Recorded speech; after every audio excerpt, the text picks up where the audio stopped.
Good morning, how do you do? Good morning, I'm fine, how are you? Teacher Talking Sports here, and we're going to start a new series. We are going to do the Mount Rushmores for every MLB team, and these are the all time MLB Mount Rushmores. Of course, will not be an easy task. Of course, this is absolutely subjective. So we're going to start with the Arizona Diamondbacks by going in alphabetical order. So today's going to be Arizona, and I'm probably going to try to do one a day. As long as I'm available to do it, we'll go through each team a day. May do it eventually for the NFL and NBA. Since the MLB is currently in their off season, I figured now is a good time to do MLB. Once February hits and the NFL's in their off season, I could do the NFL, and then around June, July, I could do the NBA. So we're starting with the Arizona Diamondbacks. Of course, they haven't been in existence as long as all the other teams. Um, Before players from each team. I've seen some Mount Rushmores where they include a coach or maybe someone in the front office. For this, I am going to be just doing players and, of course, only counting their stats from that particular team. For example, uh, first thing comes to my mind, like if I were to do the Yankees, of course, Jason Giambi wouldn't make the list, but I wouldn't include his Oakland Athletics stats to decide if I were to choose him. Diamondbacks' inaugural season was in 1998, so they're coming close to their 25th season of existence, and they did win the World Series in 2001. And you will see that three of the four players who make the Diamondbacks Mount Rushmore were on that World Series teams. Players will not be ranked, I will just be listing them, naming them in alphabetical order by their last name. So we will start with Paul Goldschmidt. Paul Goldschmidt, what? Sorry. Paul Goldschmidt was a long-time Diamondback before joining the Cardinals, where he has played the last three seasons. But from 2011 to 18, he was with the Diamondbacks, was an All-Star 6 straight years from 2013 to 18. Was runner-up for NL MVP twice, 2013 and 2015. Also had three other finishes with Arizona in the top 11. Won three Gold Gloves, won four Silver Sluggers with Arizona, as you see at 2013 season. Led the NL in homers, RBIs, slugging, OPS plus, and total bases.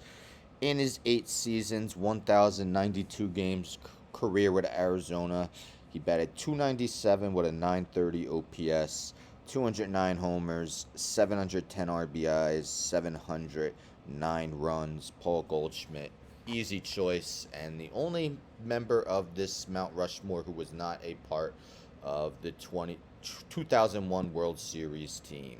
Next, we have Luis Gonzalez. Luis Gonzalez, if you may recall, had the game-winning walk-off hit in Game 7 of the World Series to give the Diamondbacks the win over the Yankees. Um, he was a part of the Diamondbacks from 1995 to 2000. Sorry, 1999 to 2006. Made 5 All-Star teams with Arizona. Finished third in MVP voting in that World Series season when he hit an extraordinary 57 home runs, franchise record, 142 RBIs, 128 runs, and batted 325 with a 1.117 OPS. Each of his first 5 seasons with the Diamondbacks, he drove in over 100 runs. In his 1,194 career games with Arizona, he batted 298, 224 homers, 774 RBIs, and 780 runs scored. Next, we have the big unit, Randy Johnson.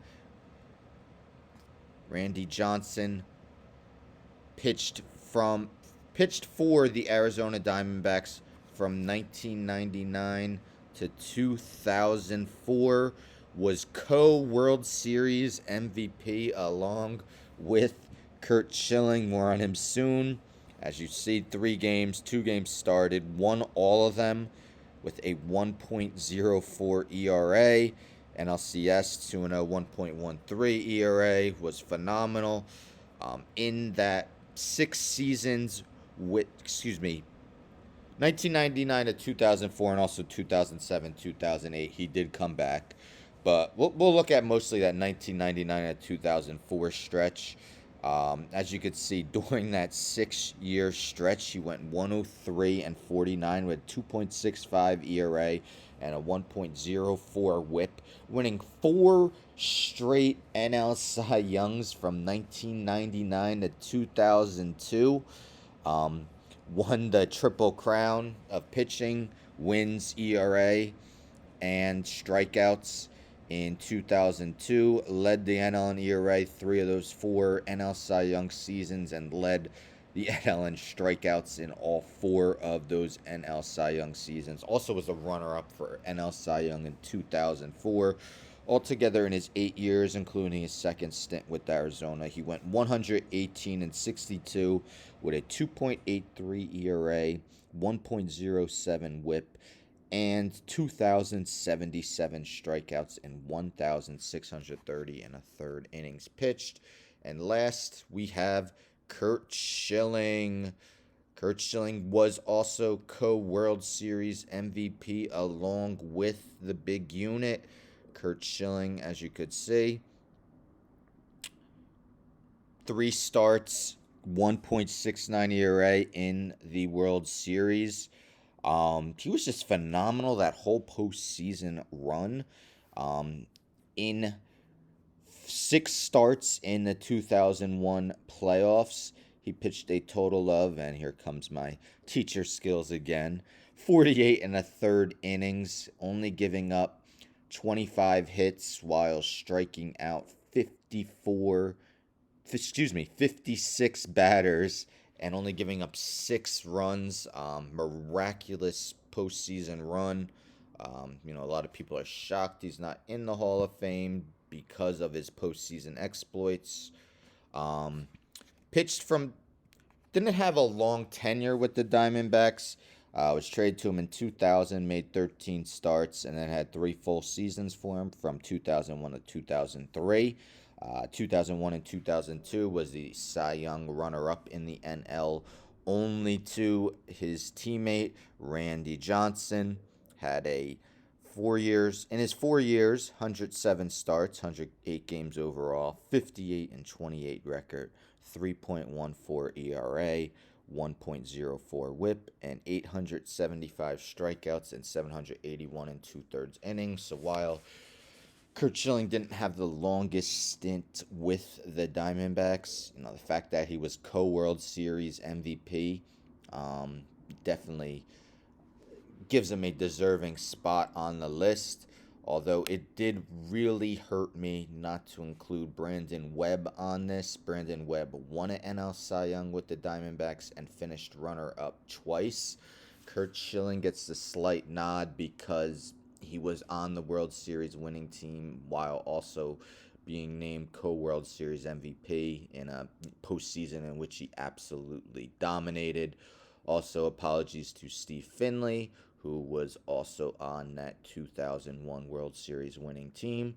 So the 4 members of the Arizona Diamondbacks Mount Rushmore are Paul Goldschmidt, Luis Gonzalez, Randy Johnson, and Kurt Schilling.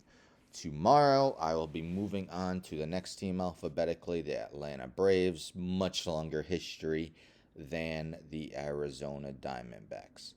Make sure to hit that subscribe button, like the video, share the video, hit the bell for notifications. Help this amazing teacher out. I'm out, guys. Love you.